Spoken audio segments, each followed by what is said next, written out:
조리개 우선 모드에 대해서 사용 방법 아니면은 조리개 우선 모드를 쓰면 어, 초보자는 면할 수 있다, 그렇게 우리가 항상 얘기를 하는데 일단 제일 많이 프로페셔널한 사진을 찍는 사람들도 제일 많이 쓰는 게 조리개 우선 모드 A. 그러니까 우리가 얘기할 때 카메라에 보시면은 제조사마다 이게 약간씩 표기 방법이 조금 달라요. 캐논과 나이콘과 소니 이 3사 이 브랜드를 볼 때에 뭐가 있냐면은 AV와 A라는 조리개 우선 모드가 달라요. 근데 이게 같은 얘기. 그러니까 A라는 회사를 표기하는 회사는 나이콘하고 소니가 되겠고, AV라고 표시를 하는 데는 캐논이 이렇게 표시를 한다. 그게 우리가 다이얼 방식에서 보면은 P, TV, AV, M, P 이렇게 돼 있는 것은 보통적으로 캐논에서 이렇게 많이 써요. 그리고 나머지는 이제 뭐 P나 T나 이렇게 간단하게 표시되어 있는 게 나이콘하고 소니에서는 두 가지 통일을 해가지고 그렇게 많이 쓴다. 그리고 이제 C1, C2, C3 이렇게 나머지 크리에이션이라고 해가지고 여러분들이 C1에다가 어떻게 맞추고 C2에다가 어떻게 맞추고 빠르게 쓰기 위해 가지고 자기가 맞춘 형태대로 사용을 빨리 할 수 있게 C1, C2, C3 이렇게 나눠가지고 세이브를 할 수 있게 해놓는 그런 방식이에요. 그리고 B샷다는 야간 촬영을 할 때 B샷다가 필요하다. 예. 그래서 발브 모드 해가지고 B 모드가 있고, 그리고 여러분들이 수동으로 모든 조리개나 타임이나 이런 것을 맞출 수 있는 매뉴얼 모드가 M으로 해서 표기가 되고, 지금 조리개 우선 모드라고 하는 것은 AV 또는 A 이렇게 돼 있고, T하고 TV는 타임 우선이에요. 시간. 그러니까 스포츠 경기를 찍는다든가 이런 것을 할 때에 찍는 모드가 TV. 뭐 물을 갖다가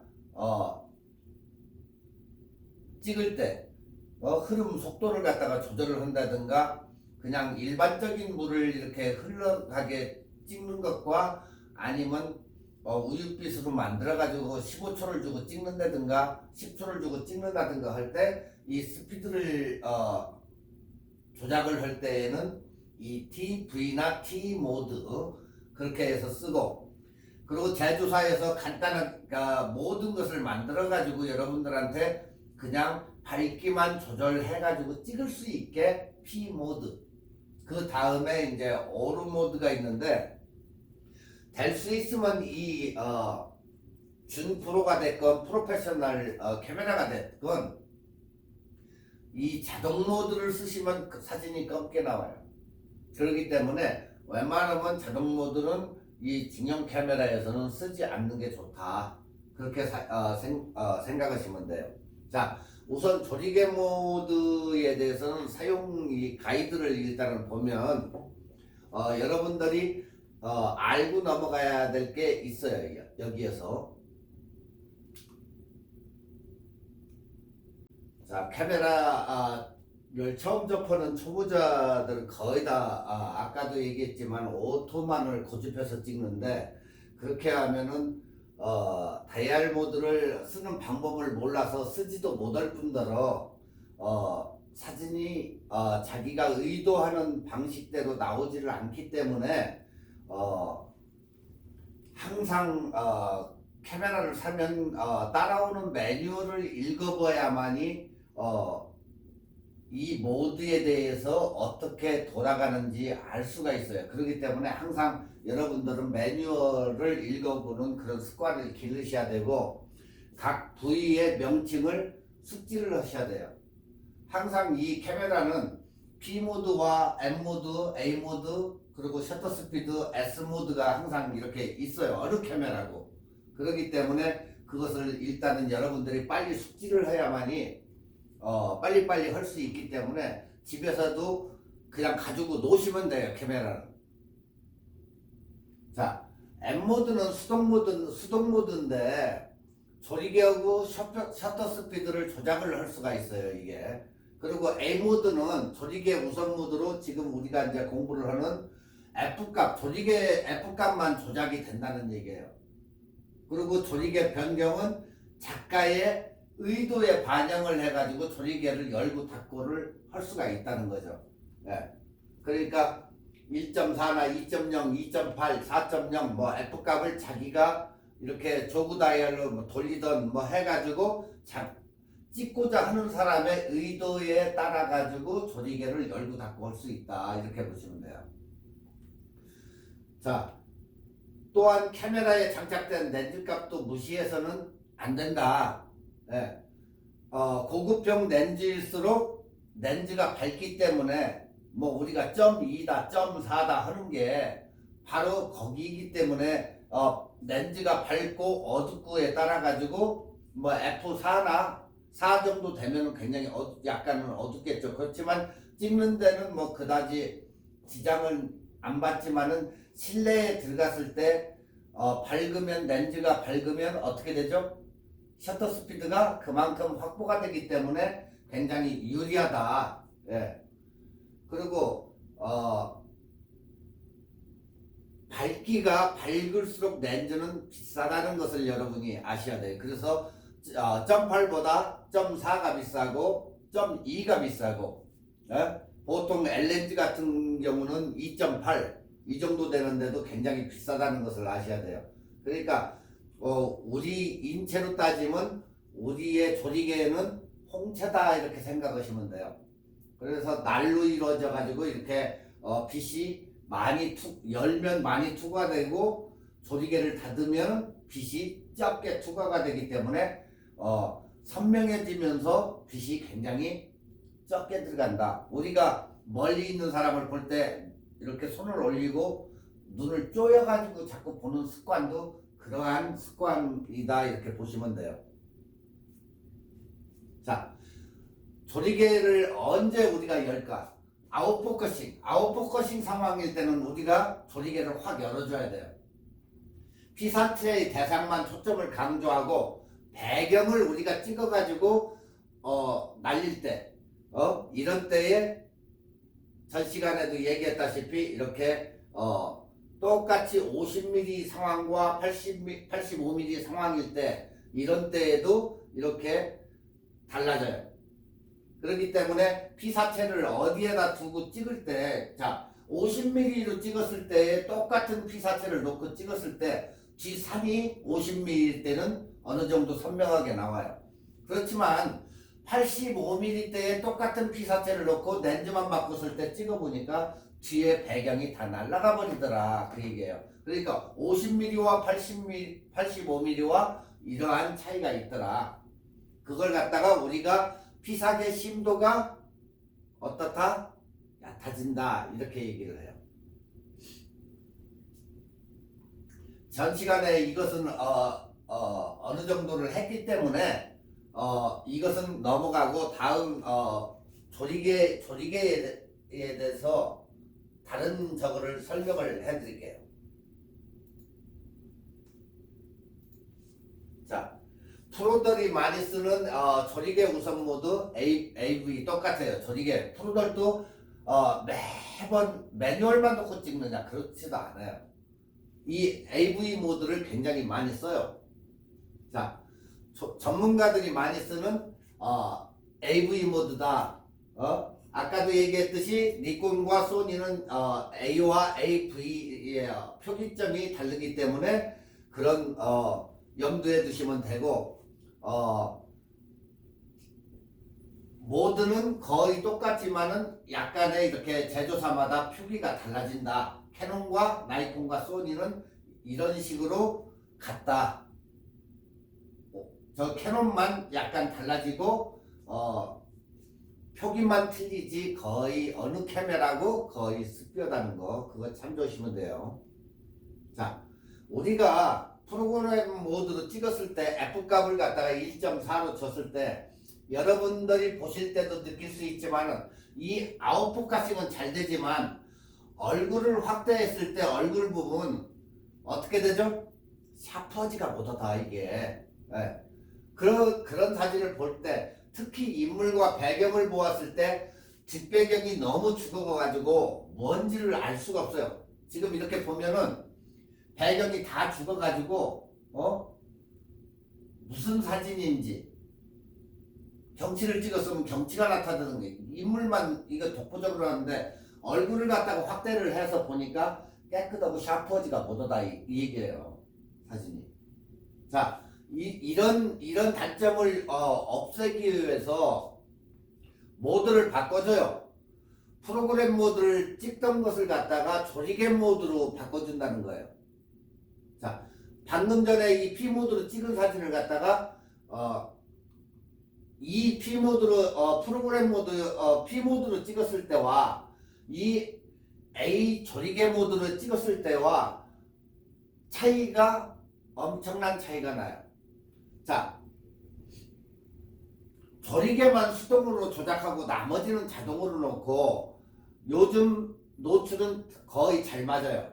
그러니까 뷰파인더로 여러분들이 체크하면서 F값을 조금씩 올려보면서 찍으면 F값이 1.4일 때와 2.0일 때와 이렇게 차이가 나더라. 거의 못 알아보는 상태지만 2.0 찍었을 때에는 어느 정도의 이렇게 표시가 나고 잔디도 조금 이렇게 살아나고 이런 식으로 1.4에서 2.0으로 F값을 변경하고 2.0에서 2.8로 변경을 해서 2.8에서 4.0으로 하니까 어느 정도 윤곽이 뒤에 이렇게 나타나더라는 거예요.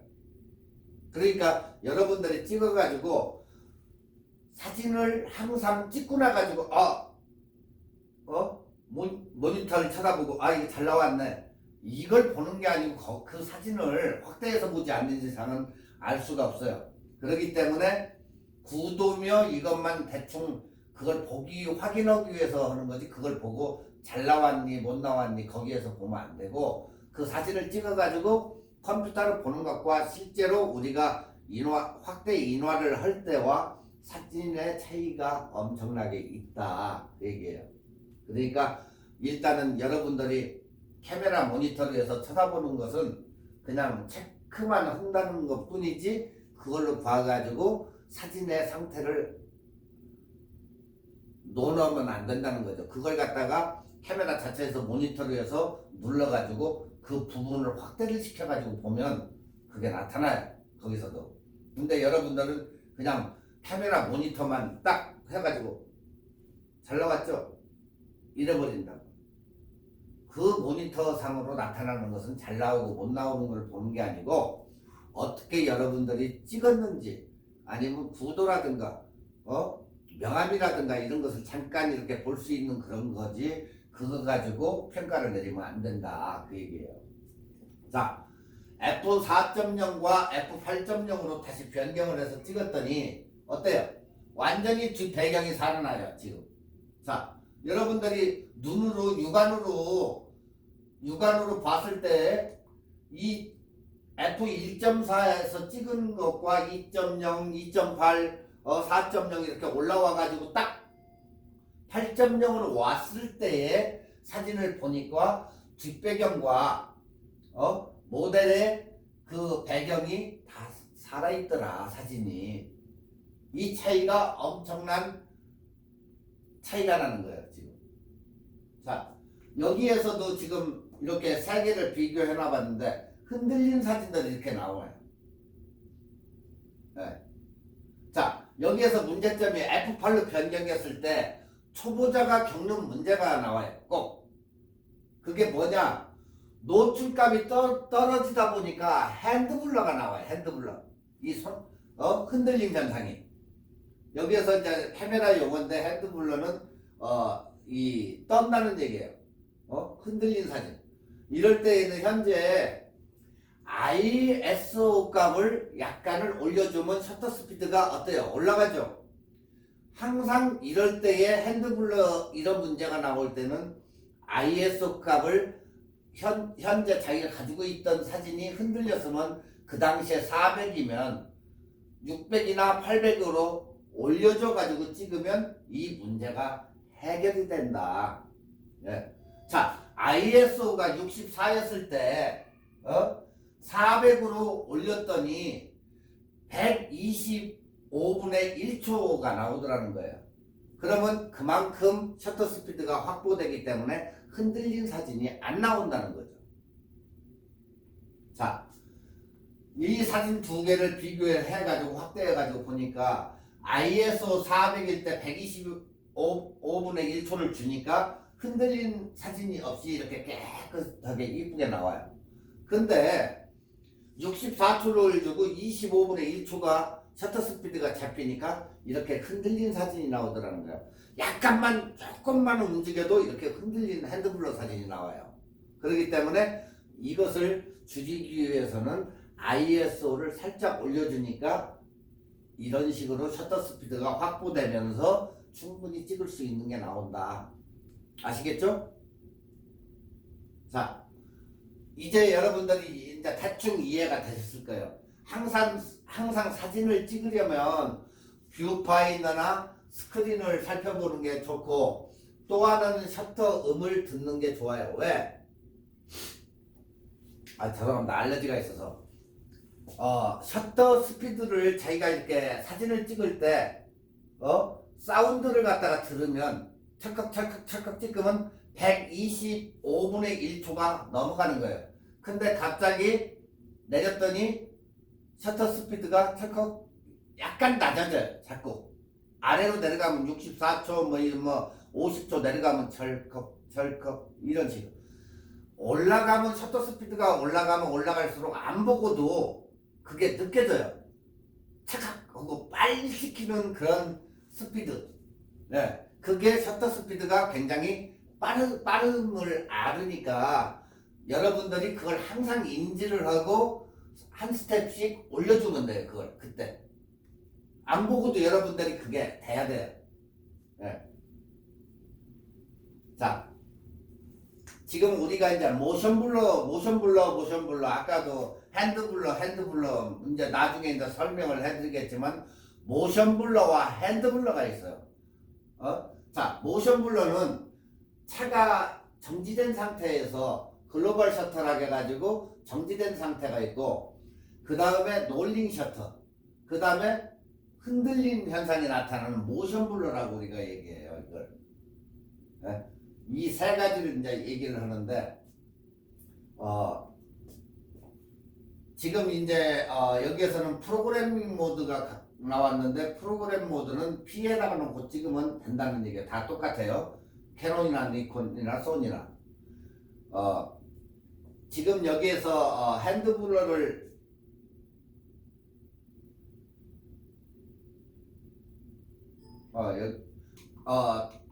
이거 끝나고 핸드블러에 대해서 이제 설명을 해드릴게요. 제가 일단은 AV 모드부터 시간이 없으니까 나가고 핸드블러와 모션블러에 대해서는 그 차이를 갖다가 잠시 후에 설명을 해드릴게요. 자, AV 모드는 조리개 우선 모드예요. 그렇다면 조리개 우선 모드의 의미는 조리개 값에 대한 사용자, 그러니까 내가 사진을 찍는 자면 나에게 우선권을 준다. 카메라가 나한테 우선권을 준 거예요. 자, 사용자가 조리개 값을 우선 선택해서 카메라가 자동으로 셔터 스피드를 결정을 하게 해준다. 조리개는 렌즈 내부에서 빛의 양을 조절하는 장치다. 이렇게 구멍이 커지면 열어가지고 구멍이 커지면 빛을 그만큼 많이 받고, 적게 하면 작게 받게 된다. F16과 11과 밑으로 내려가면 내려갈수록 완전 개방 상태가 된다. 네. 개방 상태가 되면 될수록 피사계 심도는 낮아지고, 조리개를 조이면 조일수록 선명한 사진이 나오니까 심도가 깊어진다. 이게. 네. 자, 여러분들이 이 차트표는 내가 2, 3주 전에 이 차트표를 줬을 거예요. ISO고 셔터 스피드하고 조리개 모드. 찍었을 때의 그 반응들을 나타내는 이 표인데 셔터 스피드도 역시 1000초, 1000분의 1초와 2분의 1초와 이런 식으로 차이 나고 ISO를 자꾸 올리면 올릴수록 뭐가 나타난다? 노이즈 현상이 이렇게 나타난다.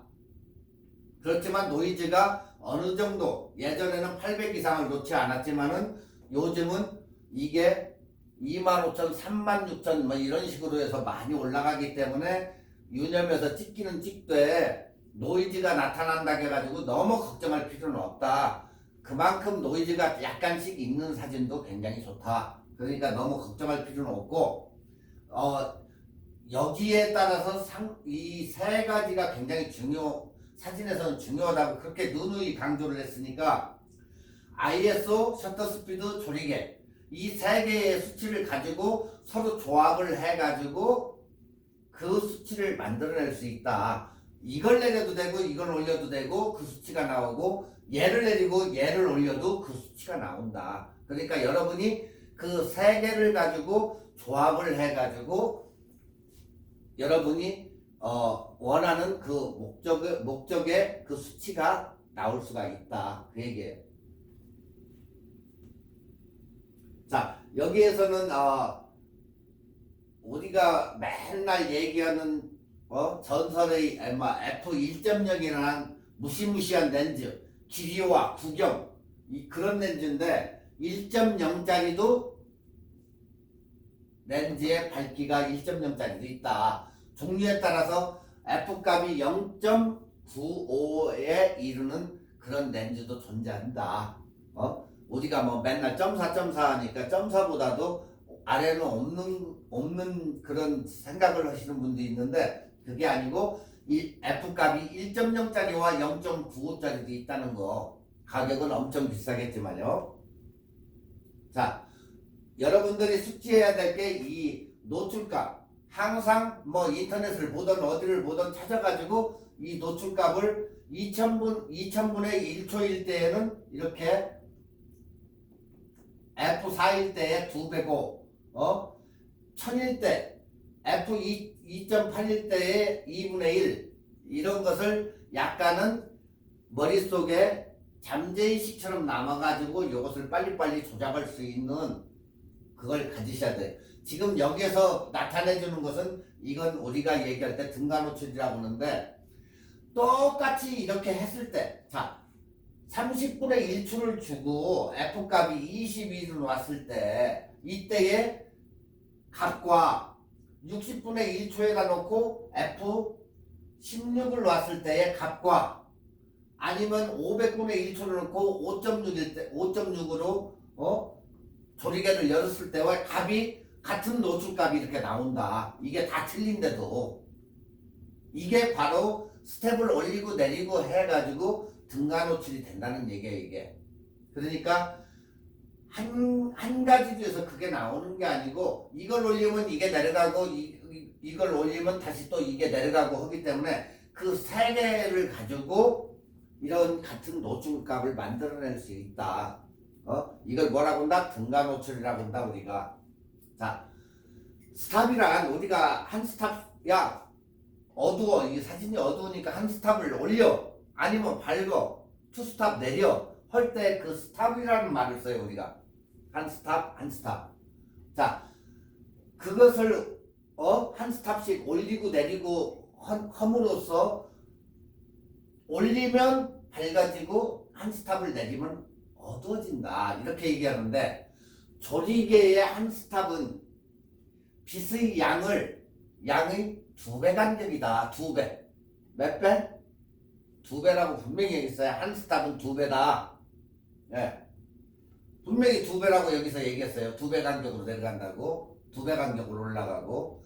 다시 말해서 F값이 2.8에서 F값을 4라고 했으면 한 스탑이에요. 그게 2.8에서 4. 한 스탑인데 이때에 조리개를 통과하는 빛의 양이 반 2분의 1로 줄어든다는 얘기예요. 2분의 1. 그래서 F20에서 F16으로 한 스탑을 딱 움직였더니 빛의 양이 통과되는 빛의 양이 2배가 되더라. 예. 그러니까 한 스탑씩의 그 단계에 이게. 그러니까 DSAR은 설정하기에 따라 가지고 한 스텝, 2분의 1 스텝, 뭐 3분의 1 스텝 이렇게 조절이 가능하다. 자, 그 다음에는 피사계심도. 피사계심도는 조리개값의 변화에 따라서 사진의 변화. 일단 무턱대고 그냥 결과부터 우리가 이제 보고 나서 얘기하자. 그 얘기인데, 조리개값은 작을수록 큰 개방, 값이 클수록 작은 개방이다. 예. 지금 여러분이 시간과 조리개 수치를 이렇게 플러스 했을 때와 이렇게 좀 더 주고 반절로 열고 확 시간을 많이 주고 완전히 적게 했을 때 이런 식으로 포커싱이 되면서 선명한 사진이 나오더라. 그 얘기예요. 자, 조리개 값이 작을수록 초점에 맞는 공간이 좁아지고 심도가 얕다고 우리가 이렇게 표현을 해요. 그런데 조리개 값이 클수록, 조리개 값이 크면 클수록 초점 맞는 공간이 넓어지고 우리가 심도가 깊다고 표현을 한다. 예. 무슨 얘기인지 알죠? 자, 초점이 맞는 공간이 굉장히 넓어지니까 심도가 우리가 깊다. 이렇게 전체적으로 이렇게 맞으니까 심도가 깊다 그래요. 근데 조리개를 열고 찍었을 때는 아웃포커싱이 되고 딱 맞는 데만 맞으니까 심도가 얕다. 그렇게 얘기를 하잖아요. 아시겠죠? 무슨 얘기인지 심도에 대해서. 그걸 갖다가 우리가 피사계 심도다. 이렇게 얘기를 한다. 예. 여러분도 나중에 사진 찍고 이렇게 딱 찍어왔을 때 좀 흐릿하고 한 사진이 이제 보면 피사계의 심도가 낮다. 아니면 조리개를 쪼여가지고 찍어갔는데 쫙 넣고 잘 나왔을 때는 피사계 심도가 깊다. 이렇게 얘기를 한다. 그 얘기예요. 자, 여러분들이 이렇게 보시면 지금 여러 가지 경치도 찍고 이렇게 여러분도 충분히 이런 사진을 찍을 수가 있어요. 예. 그렇기 때문에 너무 걱정들 할 필요 없어요. 처음에는 자꾸 실패를 반복하다 보면 요즘 사진값도 디지털이기 때문에 사진값도 안 나가잖아요.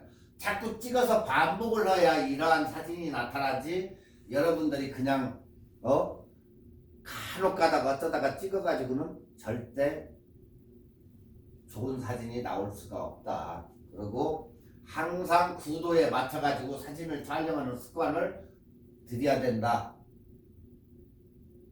아시겠죠? 자, 구도를 다 맞춰가지고 찍으면 사진을 일단 보더라도 2분의 1 구도죠?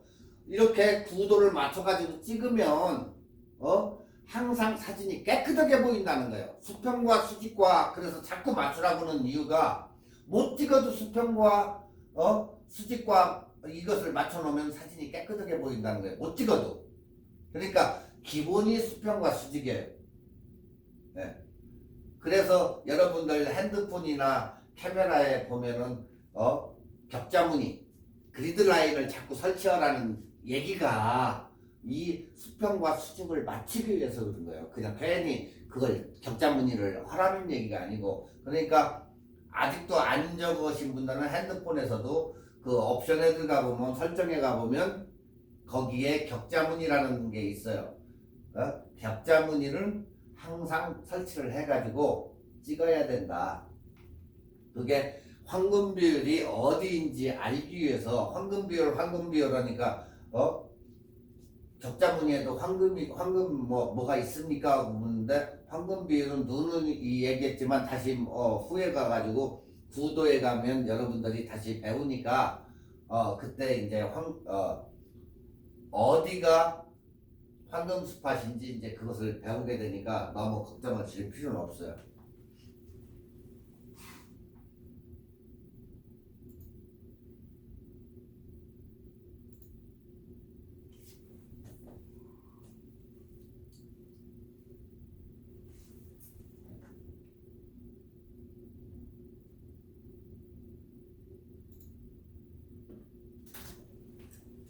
계속해서 조리개 모드에 이제 이해인데, 자, 조리개 모드만 잘 찍어도 카메라의 초보자는 면한다 이렇게 이제 얘기를 해요. 예, 지금 여러분들이 보시는데 이 부분이 조리개예요, 조리개. 돌려가지고 조리개를 열고 닫고, 그 조리개란 말이에요, 이게.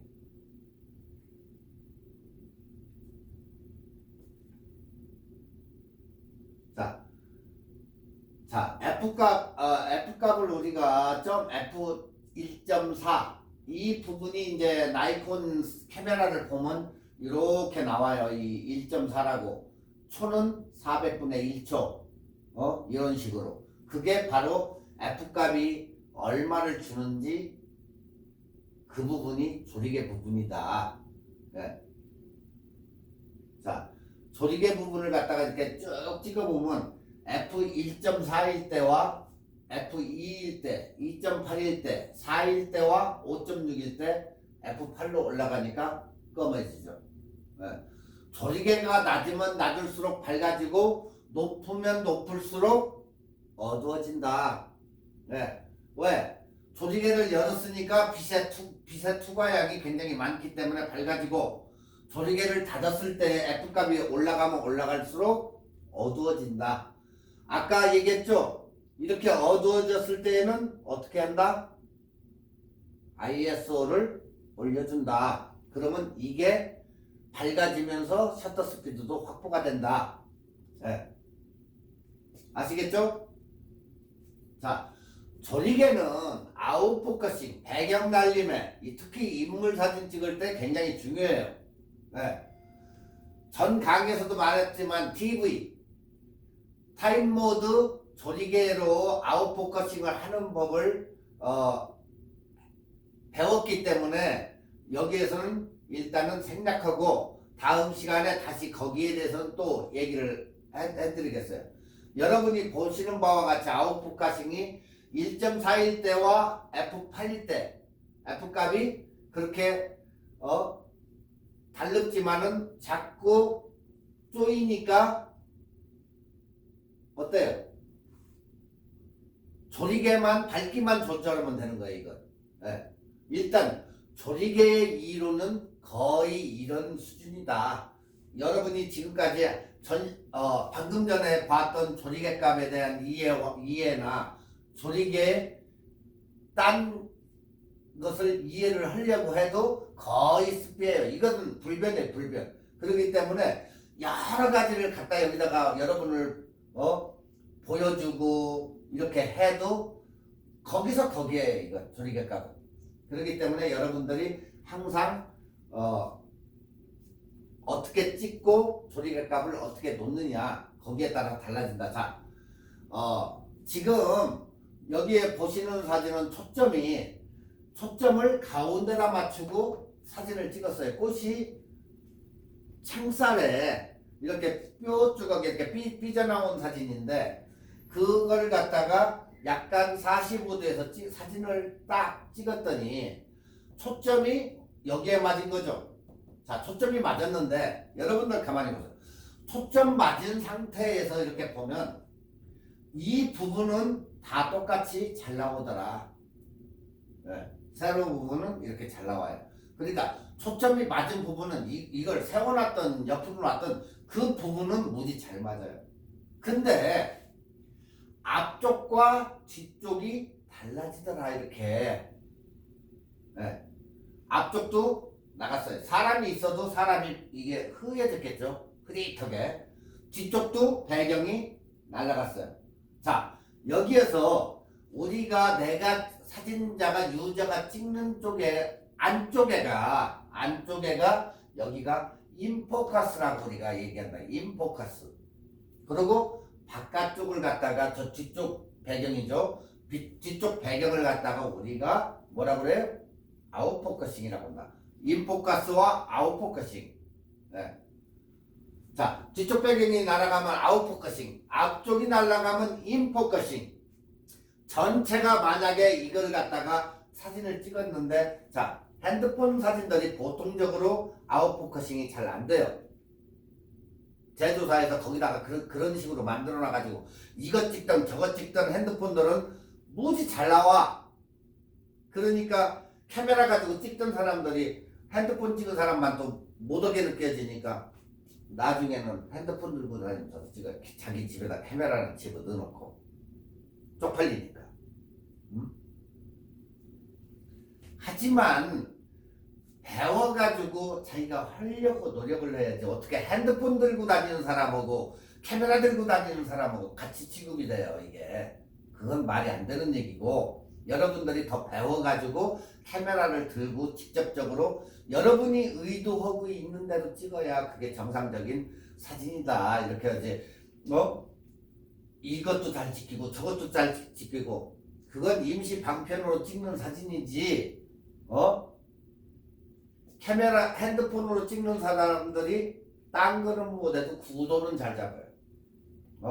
자기 이렇게 올려서 찍는 거, 이런 거 구도는 기가 막히게 잡는다는 말이에요. 자, 그래서 전체적으로 나오는 것을 뭐라고 한다? 펜포커싱이라고 한다. 그러니까 우리가 핸드폰으로 찍는 사진들은 거의 펜포커싱이라고 보시면 돼요. 자, 85mm로 찍었다. 뒤쪽이 날아갔다. 아웃포커싱이다. 인사이드가 날아갔다. 이것은 뭐라고요? 인포커스다. 이제 이 포커스에 대해서는 알겠죠? 인포커스, 펜포커스, 그 다음에 아웃포커스. 자, 아웃포커스는 뒷배경이 날아가는 거. 인포커스는 앞쪽이 날아가는 거. 펜포커스는 전체적으로 다 잘 나오는 거. 이제 이해 가셨죠? 이거? 포커스에 대해서는. 자, 조리개를 조이거나 열 때는 길이로, 즉 전과 후가 변하는 것이지 초점 좌우 변화는 없다는 거예요. 방금 전에도 얘기했듯이 우리가 사진을 이쪽에서 이렇게 찍었어요. 1m 되는 저거로 딱 찍었어. 그랬더니 앞쪽의 사진은 흐릿하게 인포커스가 나가요. 그리고 뒤쪽도 흐릿하게 아웃포커싱이 됐어. 초점이 맞은 부분은 지금 초점의 범위가 이렇게 되는데 요 부분은 사진이 정확하게 초점이 잡힌 게 나오더라. 그 얘기예요. 네. 그러니까 초점이 맞는 범위들은 이렇게 깨끗이 나온다. 우리가 이걸 갖다가 초점 범위다 이렇게 얘기를 해요. 초점 범위. 네? 그리고 전체가 잘 나왔으면 뭐라고 한다? 펜포커스라고 한다. 자, 카메라를 앞쪽에서 찍어가지고 피사체의 앞부분이 인포커싱, 뒷부분이 아웃포커싱. 그러니까 결국에 초점이 여기에 맞았기 때문에 초점이 안 맞은 부분들이 이렇게 흔들린 사진으로 변하는 거다. 네? 초점이 안 맞아서. 네? 알겠죠? 무슨 얘기인지. 초점을 이 사람에다 두었으면은 뒤쪽 이 전체가 초점이 안 맞겠죠. 제일 뒷부분에다 맞췄으면 앞부분이 다 나가겠죠. 바로 그 차이예요. 네. 그래서 인포커스, 아웃포커스 이제 이걸 잊어버리시면 안 돼요. 자, 여기서도 인포커싱 되는 부분이 앞부분이고 초점이 맞은 데는 가면 갈수록 똑같죠. 사진이. 초점이 맞은 영역이기 때문에 똑같다는 거예요. 근데 뒷부분에는 초점이 맞지 않았기 때문에 흔들린 사진인데 아웃포커싱이 되더라. 지금 인물 사진을 이제 여기에서 저 구글에서 조금 주워왔는데 지금 여러분들이 85mm나 50mm로 찍었어도 이렇게 인물 사진을 찍었을 때 이렇게 뒤가 날아가고 앞에가 이렇게 흐릿해요. 이런 사진이 이제 인포커스와 아웃포커싱이 된 사진이죠. 여기서도 똑같이 인포커스와 아웃포커싱이 돼 있고 여기도 똑같이 인포커싱과 아웃포커싱 그리고 전체적으로 이렇게 잘 나오는 펜포커싱 이제 이해가 가시죠?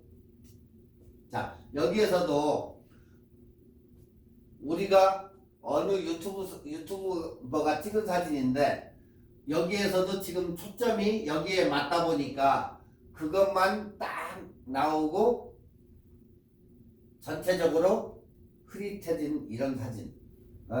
그러니까 조리개를 여러분이 열어가지고 사물을 더 강조를 하거나 아니면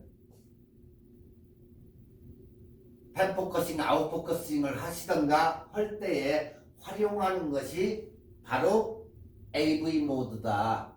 AV 모드가 뭐한다? 이렇게 포커싱 하는 데에 굉장히 유리하기 위해서 하기 때문에 여러분들이 그냥 밋밋한 이런 사진을 찍지 마시고 AV 모드에다 놓고 펜포커싱과 아웃포커싱, 인포커싱을 연습을 해가지고 여러분들이 실전에서 한번 촬영을 해보시고 그리고 뭐가 안 되는지 그걸 물으시면 그걸 대답을 해드릴게요. 항상 질문해도 되니까. 아시겠죠?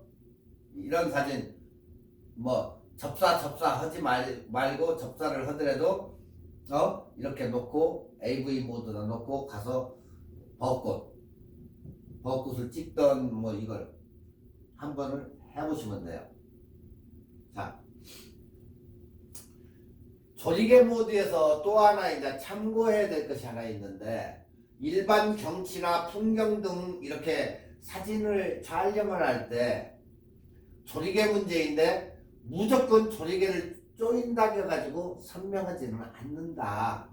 자, 카메라의 제조사, 그러니까 카메라가 담론인지 아니면 캐논인지 나이콘인지 아니면 시그마인지 거기에 따라 가지고 선명도가 좋고 나쁘고 캐논 거보다 시그마가 좋을 수도 있어요. 시그마가 다 나쁘다는 건 아니에요. 또 담론이 좋을 수도 있는데 시그마가 나쁘던가 나이콘이 나쁘다는 얘기는 아니에요. 그렇게 그 회사의 장단점이 제조사마다 있다. 그래서 선명도가 떨어지거나 선명할 때 그걸 갖다 우리가 이제 심도를 가지고 이제 얘기하는데 조리개 모드, AV 모드로 단체 사진을 찍었을 때 F 값을 8 정도 찍어서 단체 결혼 사진 뭐 이런 것을 찍기에는 심도가 무방하다. 즉 이게 뭔 소리냐? 조리개를 조인다는 이야기는 심도를 확보하기 위한 거다. 자, 단체 사진을 찍으러 갔어요. 조리개를 확 열고 찍을까? 그럼 어떻게 돼요? 심도가 얕아지잖아. 단체 사진 찍으니까 당연히 쪼여줘야 선명한 사진을 얻을 거 아니야. 자, 쪼였는데 너무 어두워. 그러면 ISO를 올려줘야 되겠죠. 어느 정도 F8 정도 되게 올려주니까 밝기도 하고 셔터 스피드도 확보가 되고 되더라. 네. 그 얘기예요 이게. 자, 사진에서 빗망울 사진, 이런 빗망울 사진을 조리개로 하다 보니까 이 동글동글하게 뭐 불빛 같은데 이렇게 보면 나와요. 우리가 이런 빗망울을 갖다가 뭐라 보냐, 보케 사진이다 이렇게 얘기해요. 보케 사진. 네. 지금 여기에 보면은 다 이렇게 물방울처럼 이렇게 빛에 의해 가지고 나타나죠. 네. 이걸 우리가 보케라고 그래요. 보케. BOKEH. 네. 보케라고 그래요. 이걸. 사진에서 빗망울 사진 보케는 제조사의 렌즈의 특성으로 빗망울이 모두 다르게 나타나더라. 그 얘기예요. 자, 캐논 것은 이렇게 나타나고, 나이콘 것은 이렇게 나타나고, 소니 것은 이렇게 나타나고, 이런 식으로 해서 틀리게 나타난다는 거예요. 빗망울이. 네. 빛을 봐가지고 찍었는데, 이 카메라 이렇게 세 가지로 찍어봤는데 각 카메라마다 제조사의 렌즈의 특성에 따라 가지고 이렇게 틀리게 나타나더라 그 얘기예요. 그러니까 렌즈를 어느 걸 썼냐에 따라서 빗방울이 달라진다. 뭐 회오리 모양도 나타나 이렇게 회오리 모양, 물방울 모양 이런 식으로 나타나는데 이 회오리 모양의 회오리 모양처럼 이렇게 나타나는 그 물방울은 지금에는 거의 없고 여러분 어떤 분들이 옛날 렌즈를 갖다 껴가지고 쓰는 분들 옛날 그러니까 렌즈를 쓰시는 분들은 옛날 구형 그 렌즈를 쓰시는 분들은 이런 회오리 모양이 나타나요. 네, 그걸 참고하셔야 돼요. 그래서 이러한 문제가 약간씩은 있다. 그걸 또 좋아하시는 분들 복회 사진 찍기를 좋아하시는 분들이 또 있어요. 사진을 찍다 보면 여러분도 여러분이 딱 꽂히는 그런 저희가 있어요. 아 이거 멋있는 사진인데 해가지고 거기에 꽂히면 그것만 찍으러 다녀요. 네. 그러니까 그 각자의 그 저희가 다 틀리기 때문에 여러분도 이렇게 찍어보면 도난 모양으로도 이렇게 나오는 거 있고 이런 식으로 나오는 거 있고 회오리처럼 생기는 것도 있고 그런 것이 렌즈의 제조사마다 다 달라진다. 자, 지금도 여기 이제 복회 모양을 만들고 어느 사람은 이렇게 필터를 만들어 가지고 필터를 렌즈에다가 이렇게 딱 갖다가 껴가지고 이런 식으로 하트 모양이면 하트 복회가 되고 이렇게 해가지고 찍을 수 있어요. 야간의 얕은 심도를 활용해서 촬영하다 보면 뒷배경에 꼬마전구 같은 조명이 있을 때 불빛이 있을 때 빗망울이 예쁘게 맺히는 것을 우리는 복회라고 한다. 네. 자, 이 빗망울은 초점이 맞지 않는 영역에서 초점이 맺지 않는 영역이라고 했어요. 조명의 빛이 살짝 번지면서 예쁜 이러한 몽환적인 복회가 생겨난다. 예. 그래서 어떤 분들은 이런 것을 가지고 연출을 하기도 하는데 경우에 따라서는 일부러 초점을 안 맞게 해가지고 그것을 찍기 위해서 사람을 흐리멍텅하게 해놓고 이것을 살려가지고 늦어가면서 찍는 사람도 있다. 그 얘기예요. 그런 작품들이 있고 필터는 여러분들이 이렇게 창의적으로 만들어가지고 둥글게 가위로 오려가지고 렌즈 앞부분에다 넣고 찍어도 이러한 사진을 만들어낼 수 있다. 예. 자, 스탑의 개념 이제 총 정리인데 조리개 한 스탑 1.4배 증가 1.4, 2, 2.8, 4 이런 식으로 그리고 셔터 스피드는 한 스탑이 2배를 증가한다. 10, 20, 40, 80, 160 ISO는 2배씩 증가한다. ISO를 올리니까 100 했던 것을 200, 400, 800, 1600 이 등간 노출이 어렵다고 생각되시는 분들은 이걸 어떻게 놓고 찍는다? 자동에다 놓고 찍는다. 예. 노출 자동. 그러면 밝기만 조정하면 되겠죠. 예. 그렇게 찍으면 되지만 이것은 카메라에서 빠질 수 없는 거기 때문에 자동도 놓고 자동으로 놓고 찍는 사람도 한계가 있죠. 자기도 자기가 노출 같은 것을 해보고 이렇게도 찍어보고 저렇게도 찍어보고 싶겠죠. 그러니까 이게 귀찮은 사람들은 자동에다 넣고 찍으시면 된다. 네. ISO도 오토, 저것도 어로 해가지고 그렇게 찍어도 무방하다. 아시겠죠? 자, PSA 및 M모드는 셔터 스피드, 속도와 조리개에 대해 서로 다른 수준의 제어 기능을 제공한다. 자, 여기에서 이제 결론적으로 이제 얘기하면 P모드는 최적의 노출을 위해 셔터 스피드, 속도, 조리개가 자동으로 설정된다. 제조사에서 그렇게 만들어 놨다. 네. 스냅 사진 찍을 때나 카메라 설정을 조절, 시간이 바쁠 때, 빨리 찍어야 될 때는 P모드에다 넣고 밝기만 조정을 하면 끝이다. P모드. 프로그램 모드예요. 자, S. 셔터 스피드 우선. 먼저 찍죠? 스포츠.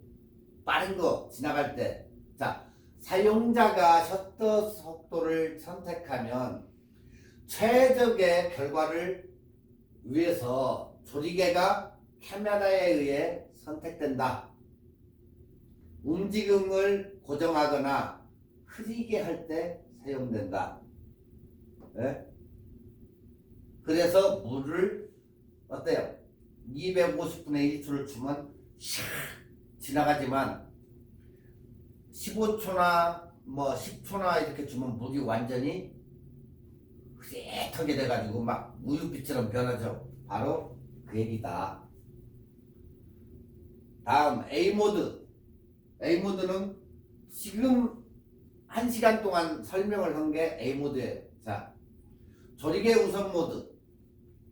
사용자가 조리개를 선택하면 최적의 결과를 얻기 위해서 셔터 속도가 카메라에 의해서 선택된다.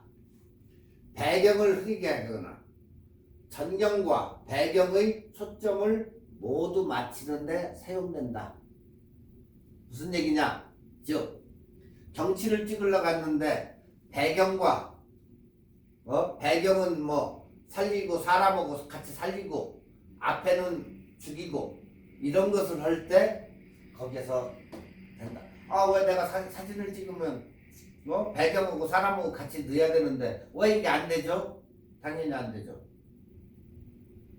다음 버튼은 A 모드에다 넣고 그리고 찍어라. 네. A 모드에 넣고 움직이면서 찍으면 된다. 누구도 할 수 있다.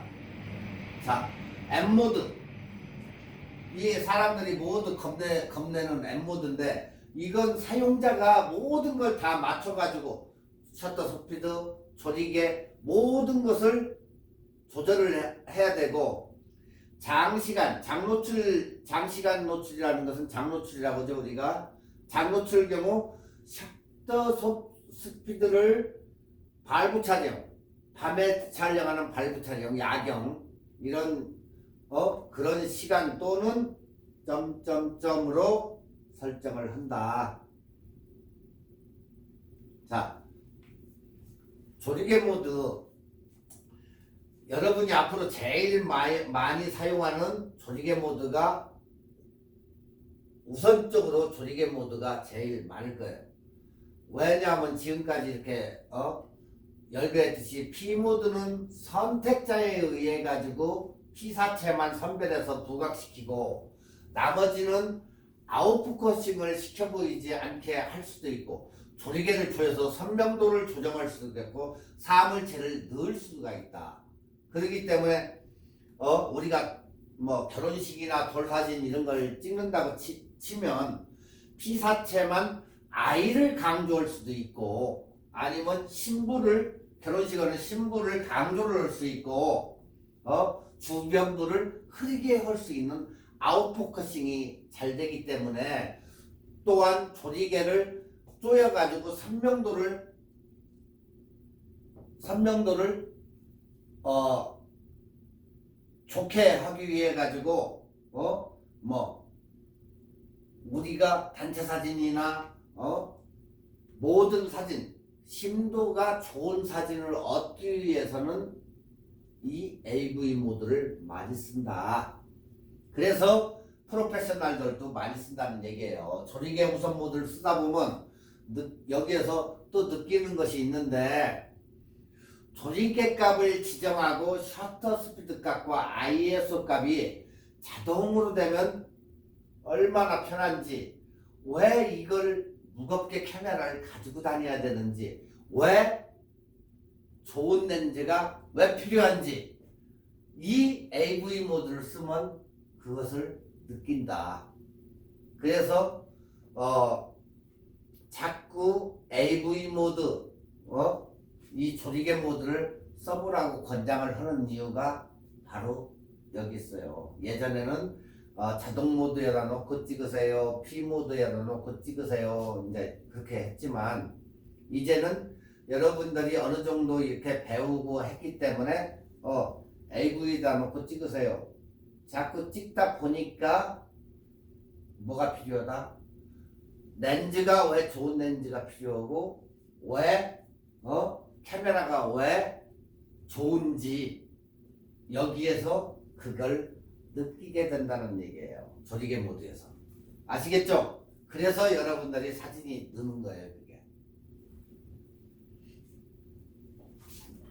자, 이제 결론은 여기까지 AV 모드는 끝난 것 같고,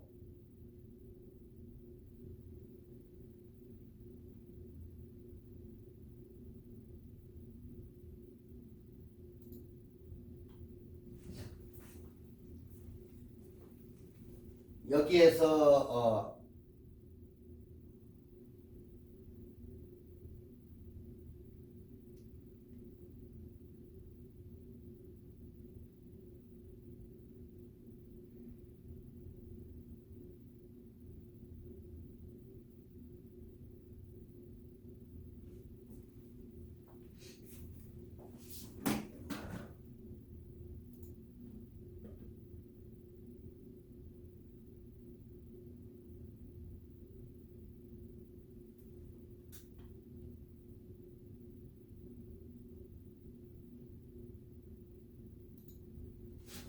상황별 셔터 스피드가 있는데 지금 거의 뭐 시간도 거의 다 돼갔는데 이게 뭐 그다지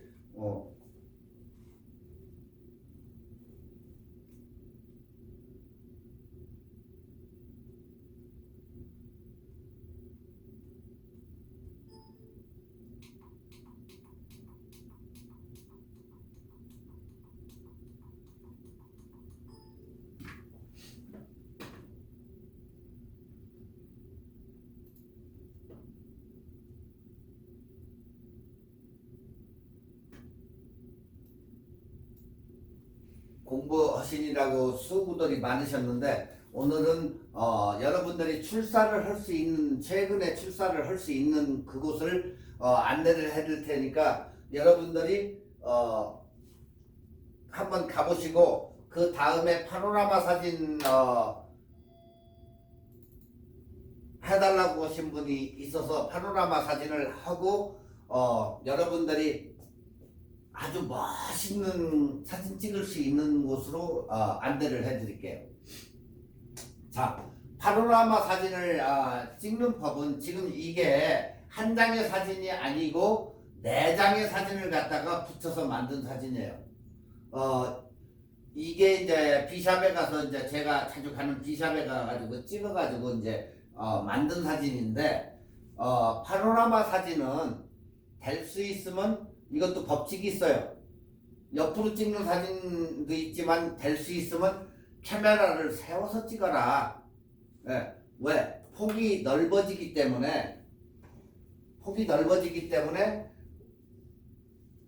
이런 식으로 찍는 것도 있지만은 이런 식으로 세워서 찍으라는 거예요. 세워서. 그래야 넓어지니까 사진이.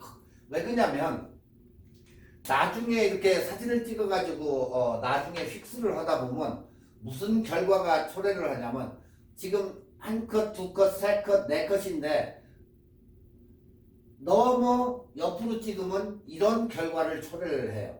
나중에 이게 붙일 때 보면 사진을 쫙 만들다 보면 이렇게 구청이가 펴요. 그럼 여러분들이 포토샵에서 들어가가지고 요 부분을 찍어가지고 같은 색깔로 해가지고 이 사진을 만들어줘야 돼요.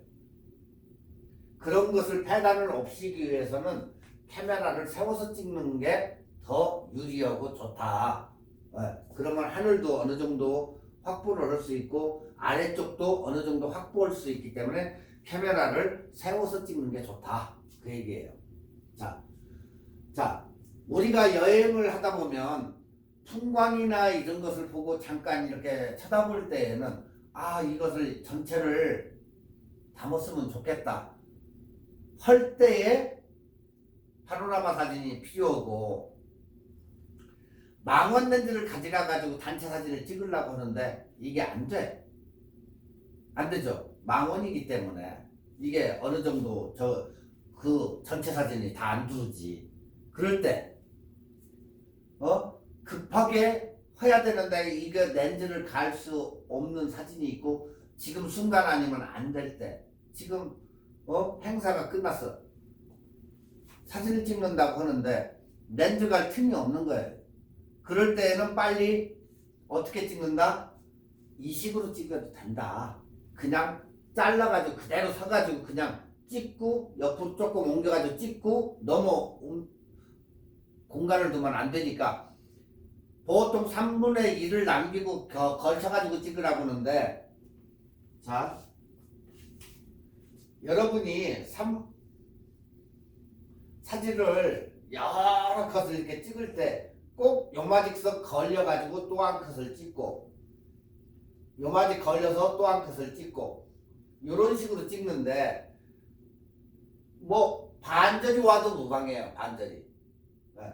그렇기 때문에 실패를 염두에 둔다고 하면 많이 잡아줘요, 여러분을.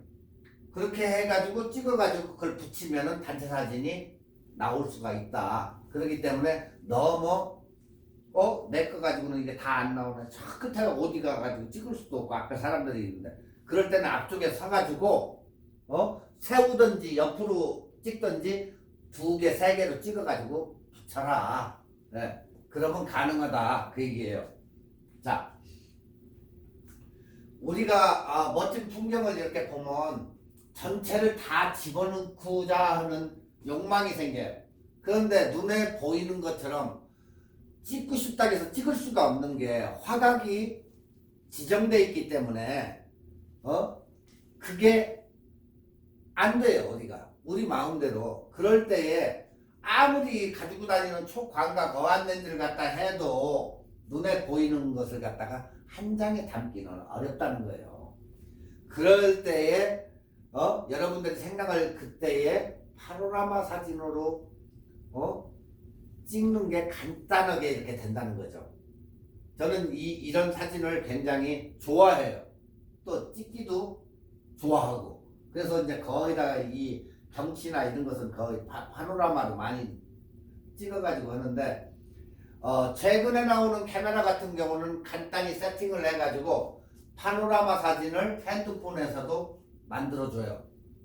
하지만 중형 카메라로 해가지고 DSLR 카메라는 여러분들이 직접적으로 이렇게 찍어가지고 촬영 후 뭐 포토샵으로 약간 손을 봐가지고 하든지, 아니면 그냥 잘 찍어서 그냥 만들잖아요. 이건 보정을 안 하는 거예요. 거의가 아니고 100% 보정이 안 되는 사진이에요. 네. 그러니까 한 장에 이렇게 파노라마 사진을 만들어서 여러분 거실이나 옷다 가만히 앉아가지고 한번 봐봐요. 사진이 굉장히 괜찮다.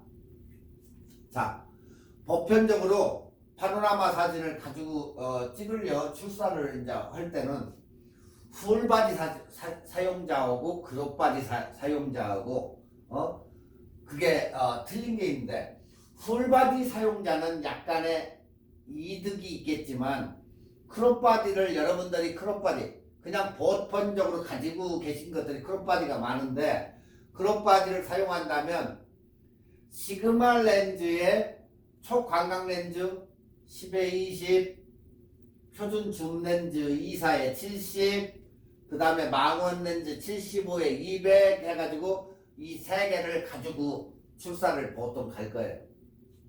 뭐 배낭이나 매든, 저 같은 경우는 아래쪽은 안 가져가고 35mm 정도 하고 망원 렌즈하고 거의 2개를 가지고 메고 가니까 뭐 아래쪽은 상관이 없어요. 그래서 이 세 개를 가지고 뭐 맞춰가지고 사람들이 많이 사용을 해요.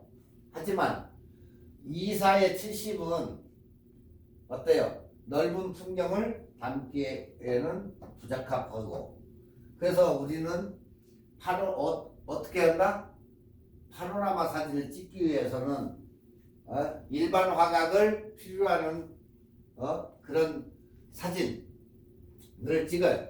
그러다 보니까 오늘은 그 파노라마를 만드는 소프트 회사 프로그래밍이죠. 프로그램 제가 쓰는 건데 아크 소프트에서 나오는 파노라마 메이커라는 게 있어요. 네, 파노라마 메이커 버전 3 아니면 버전 4, 5 해가지고 6까지 나왔는데 이 회사가 문을 닫았어요. 더 이상 서포트를 안 해주는데 이 사진을 구글에서 서치를 해보면 파노라마 메이커 해가지고 서치를 해보면 손쉽게 다운받을 수 있는 그런 데도 있어요. 네. 뭐 용량도 작고 이 프로그램이 굉장히 지금 현재까지 써본 프로그램 중에서는 최고의 최고. 네. 쉽고 자동으로 지가 다 붙여주고 자동으로 하니까 그러니까 굉장히 좋으니까 여러분들도 그냥 다운로드를 해가지고 한번 써봐요. 네. 그냥 뭐 한국 분들이 뭐 웹사이트 같은데 이렇게 그냥 공짜로 올려주는 것도 있더라고요 보니까. 자, 최근에 파노라마 사진을 만들어주는 프로그램을 사용하는데 아크소프트에서 나오는 마지막 버전인 파노라마 메이커 6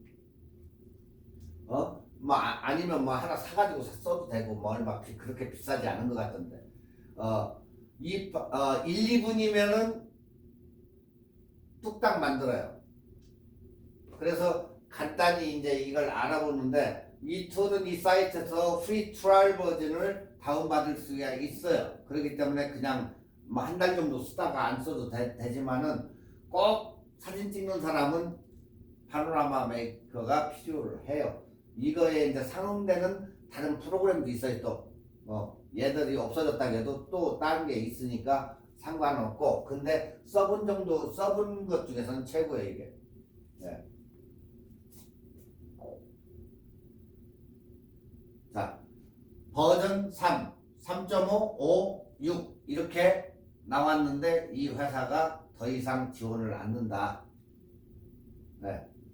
그 다음에 아크소프트와 같이 파노라마 메이커 6의 기능은 간단히 설명이 나와 있다.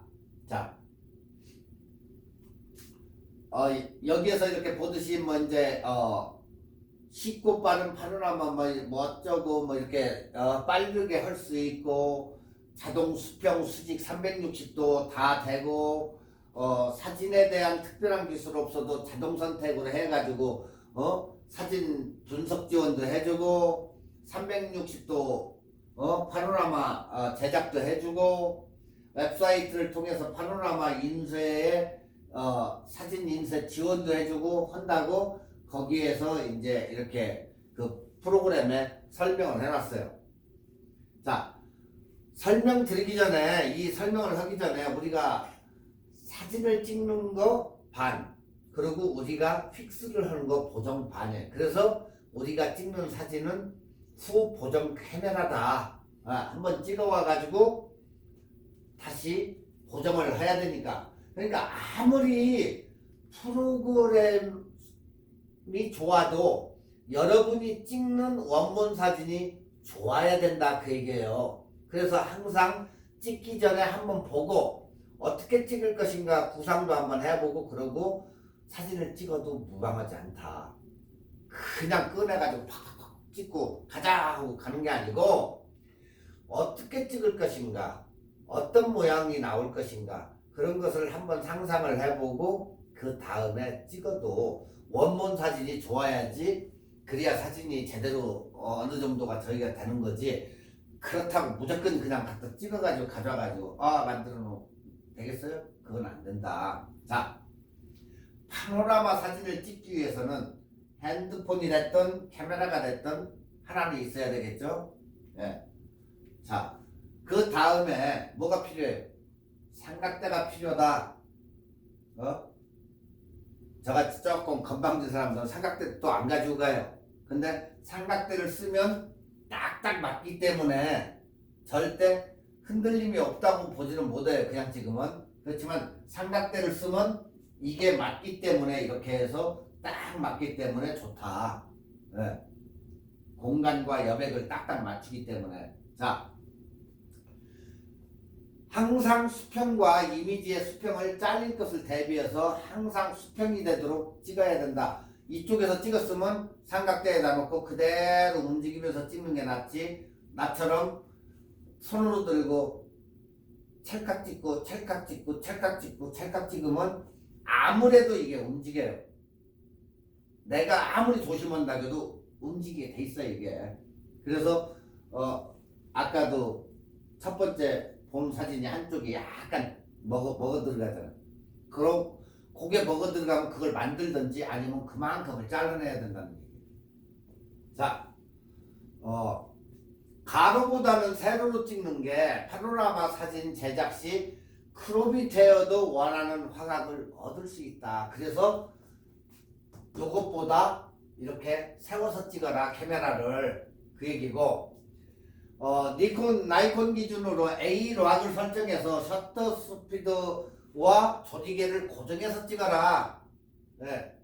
이렇게 해야만이 각 사진마다 밝고 어둡고 이게 없어요. A 락을 항상 눌러놓고 찍으면 똑같은 화질로 찍히기 때문에 하나 문제가 없다. 안 그러고 저처럼 그냥 찍으면은 안 된다.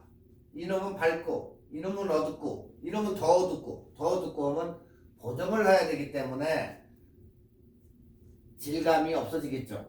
그러니까 항상 A 락을 해라. 네. 그리고 조리개는 최소 F9, F값을 9 정도 설정하고 초점 영역이 똑같이 끝에다 줬으면 끝에다 놓고 찍고 앞에다 줬으면 앞에다 놓고 찍고 초점 영역이 똑같이 해가지고 찍어라. 네. 그리고 마지막 5번째 중요한 거예요. 이왕이면 RAW 파일로 촬영해서 이미지의 선명도 1:1로 그대로 가져와가지고 찍어라. 해상력 떨어지는 JPG 압축 파일로 만들어서 찍지 말고 선명도가 높은 RAW 파일로 만들어서 찍고 그리고 JPG로 만들어라, 그 얘기예요. 자, 첫 번째 카메라 삼각대, 그 다음에 똑같은 방향으로 해서 초점을 맞춰서 찍되 A 락을 하고 찍으면 밝기가 변하지가 않는다. 그리고 F값은 9 정도가 좋고 그 다음에 여러분 마음대로 RAW나 JPG나 찍고 싶은 걸로 찍어라. 될 수 있으면 RAW가 좋다. 이게 이제 파노라마 찍는 그 방법이에요. 이게. 자, 파노라마 사진 이 프로그램을 실행시키면은 그 폴더를 딱 찍으면 이렇게 사진이 쫙 나와요. 근데 여기에서 처음에는 자동으로 딱딱딱딱 이렇게 되지만 여러분이 설정을 해주면 돼요. 3개 같은 그룹 사진이면 3개를 하면, 그리고 다음을 눌러가지고 가면 그 사진만 딱 나와요. 그 다음에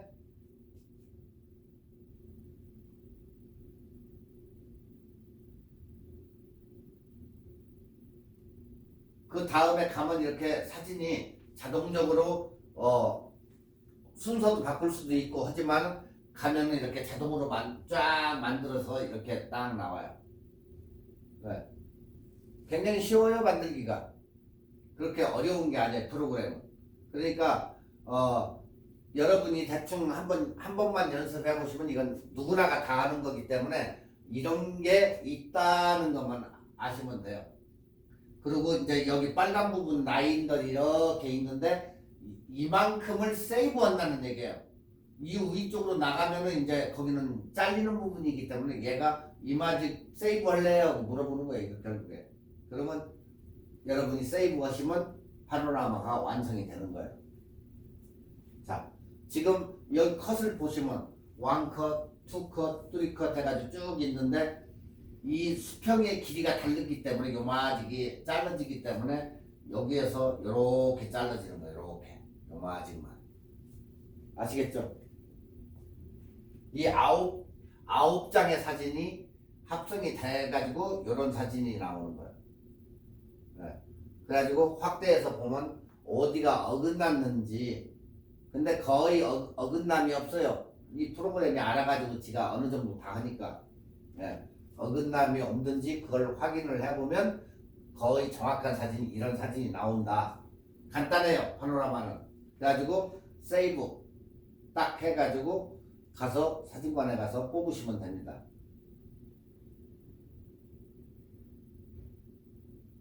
그러고 나서 여러분들이 보정을 하시면 돼요. 이건 제가 직접 찍은 사진들인데 여러분들이 이렇게 찍어가지고 뭐 비샵 가서 찍던 뭐 교회에서 어디 행사에 가서 이렇게 찍던 이거 다 지금 한 컷 찍어가지고 여러 4컷 5컷을 갖다가 이렇게 해놓은 사진이기 때문에 여러분들이 그 화각이 좋지 않고 할 때에는 그냥 일반 카메라 가지고도 이렇게 찍어도 이런 정도의 사진은 항상 나올 수 있으니까 한번 해보시는 것도 좋아요. 오케스트라를 찍을 때도 여러 컷으로 해가지고 이렇게 찍어도 이러한 사진을 얻을 수 있는 결과물이 있다. 네. 지금 여기 같은 경우도 이 세 개의 사진을 갖다가 조합을 해가지고 하나의 사진을 이렇게 경치를 만들 수 있다. 네. 똑같은 곳을 이렇게 3장을 찍어서 한 장의 사진으로 이렇게 만들고 이게 이제 여기도 비샵인데 여기도 이제 폭포가 있고 똑같은 사진 여러 장, 4장 정도를 붙여가지고 이렇게 만들어가지고 여러분들이 좋은 결과물을 얻어낼 수 있으니까 이 파노라마 사진은 여러분들이 항상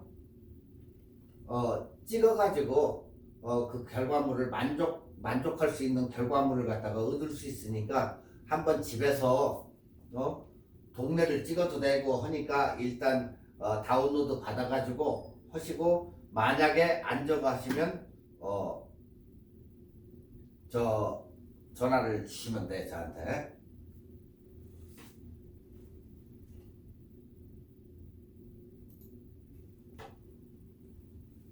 자, 파노라마 사진은 이제 뭐 끝났고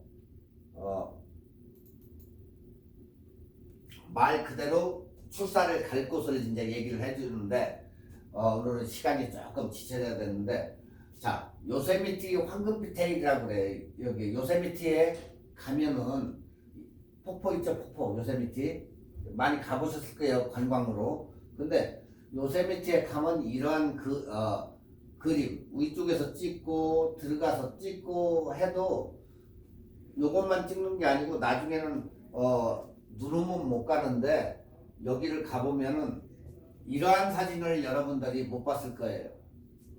이렇게 이게 물 떨어지는 저건데 뭐 용암이 뭐 떨어진다 뭐 이게 뭐 말꼬리다 말꼬리처럼 생겨가지고 테일이다 하는데 어떤 저거는 석탄을 갖다 뭐 붓기도 한다는데 불의 폭포 뭐 이런 얘기도 하고 그래요. 이게 호스테일 폭포라고 하는데 요세미티 호스테일이요. 최근에 이게 예전에는 2019년도에는 제가 여기를 갔는데 지인이 한국에서 와가지고 같이 샌프란시스코 갔다가 여기를 들려서 하루 만에 갔다가 왔는데 물이 없어요. 물이 강수량이 없으니까 물이 안 떨어졌는데 지금은 작년에 2021년도 2월 12일 날 오픈을 했어요. 그래가지고 다시 이 현상이 나타나는데 한 약 2주에서 3주 2주 정도만 이런 현상이 지속돼요. 이게 왜 이 현상이 나타나면 햇빛이 비쳐가지고 반사하는 빛 때문에 이렇게 붉게 물든 거예요. 이게 물이.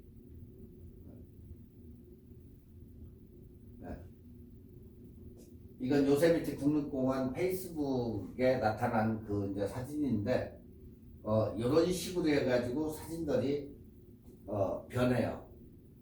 물줄기가 햇빛에 이렇게 받아가지고. 그러니까 지금 이 사진을 보면 이렇게 장관이 될 수도 있어요. 네. 이런 식으로 여러분들도 충분히 찍을 수가 있다고요, 이 사진이. 그러니까 2월에 눈이 많이 내려가지고 못 가는 경우도 있지만 지금은 어느 정도 풀려가지고 충분히 들어갈 수 있는데 지금 2월 지금 2월 21일부터 아마 이달 말까지는 아마 충분히 볼 수가 있을 거예요. 지금 여러분들이 가신다 보면 이것을 볼 수가 있다는 얘기예요. 자, 이 요세미티를 이렇게 보시면 위쪽에 킹스 캐년, 세코이아 구규림 이렇게 돼 있는데 이 위쪽이 이제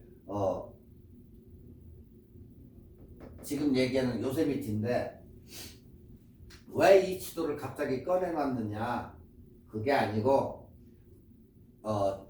전 시간에 얘기했던 프레시노의 그 볼삼을 보러 가실 때에는 5번 타고 쭉 내려가다가 이쪽으로 들어가서 프레시노를 보고 요세미티를 가라 그 얘기예요. 네. 왜냐면 그 앞에는 킹스 캐년이에요. 바로 프레시노 앞에는 킹스 캐년이고 이 근처에 농장도 많고 하니까 농장을 보고 그쪽으로 넘어가라는 얘기예요. 그래서 5번을 타고 가다가 99번을 타고 가야죠. 99번 가다가 5번 타고 가다가 99번으로 들어가가지고 프레시노 가가지고 여기 뮤지엄도 있고 많으니까 일찍 출발해가지고 프레시노 볼삼에 가가지고 자 지금 이 지도가 이제 우리가 그 볼삼을 볼 수 있는 트레일이라고 그랬잖아요. 이게 이 아래쪽에 있어요. 아래쪽에. 그러니까 프레시노 시내를 지나가가지고 조금 내려가다 보면 플라워라는 데에서 내리면 돼요. 플라워. 그러면 여기가 플라워고 그 다음에 쌀마라는 데가 바로 그 다음인데 아무 곳에서 내려서 들어가가지고 바로 이렇게 한 바퀴 돌아도 되고 꽤 시간이 걸리니까 어느 정도 본 다음에 나오시면 돼요.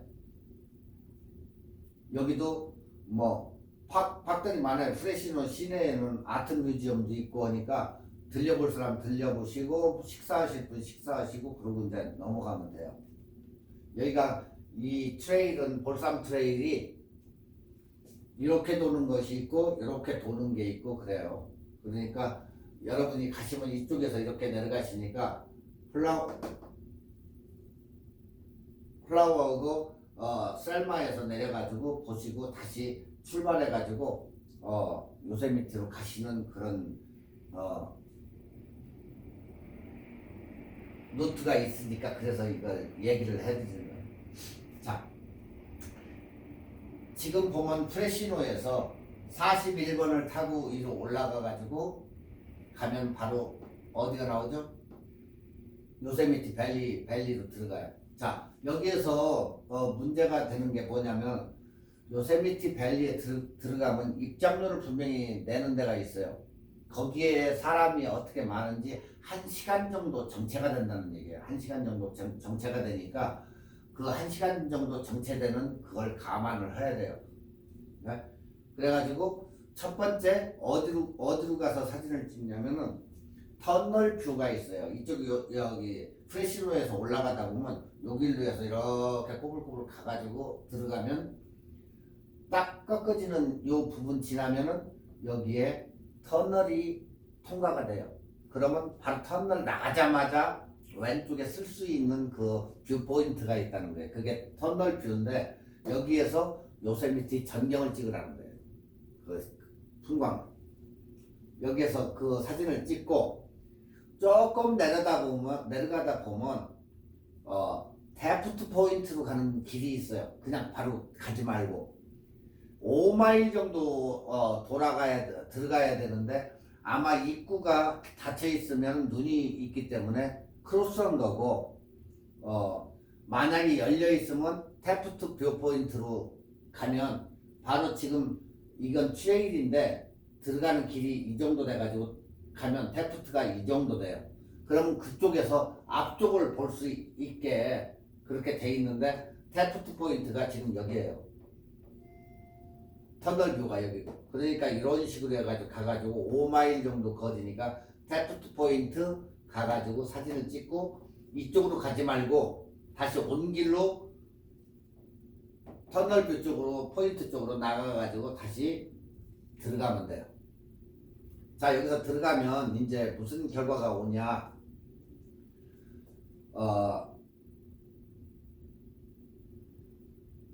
지금은 자, 일단 중요한 것은 프레시노에서 출발해서 농장 가면서 농장에서도 사진을 찍을 때가 무지 많아요. 농장 쪽에서 사진을 찍고 요세미티 첫 관문 터널도 찍고 그 다음에 테프트 포인트 가서 찍고 그리고 요세미티 들어가는 길이 차가 막히기 때문에 표 낼 때 1시간 거기에서 문제 있었지만 다시 돌아서 어디로 가야 되냐면 엘 캐피탄 파킹장으로 가야 돼요. 거기만 파킹할 수가 거의 있어요. 그 바깥쪽으로. 그래서 엘 캐피탄 파킹장으로 가서 파킹을 하고 거기서부터 빨리 걸으면 30분 정도 걸어서 들어가야만이 이 폭포에 도달을 해요. 여기서 여기까지 걸어가야 되는 거예요, 지금. 그러면 사람들 무지 많이 이제 가는데 같이 걸어서 거기까지 가가지고 자리를 잡고 기다리면 저녁 때 되면은 이 테일이 나타날 거예요. 빨갛게. 그래서 지금 2월 이제 지금 거의 끝나가는 중순이니까 시간 여러분들 코로나 바이러스 때문에 집에만 있기 따분하고 애들이나 와이프 데리고 아니면 친구나 지인을 데리고 2월 20일 이번 주가 이제 20일이 19일 20일이 되니까 그때 한번 가보시던가 아니면 마지막 26, 27일 날 가시면 딱 이거에 테일에 적힐 거예요 지금.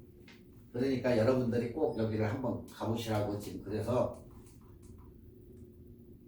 이것을 가서 사진을 한번 찍든지 해가지고 여러분들 한번 좋은 사진을 한번 작품 하나 구할 수 있는 그런 기회니까 이건 1년에 꼭 3주밖에 없어요. 이게 3주밖에 하지 않기 때문에 여러분들이 꼭 한번 가가지고 한번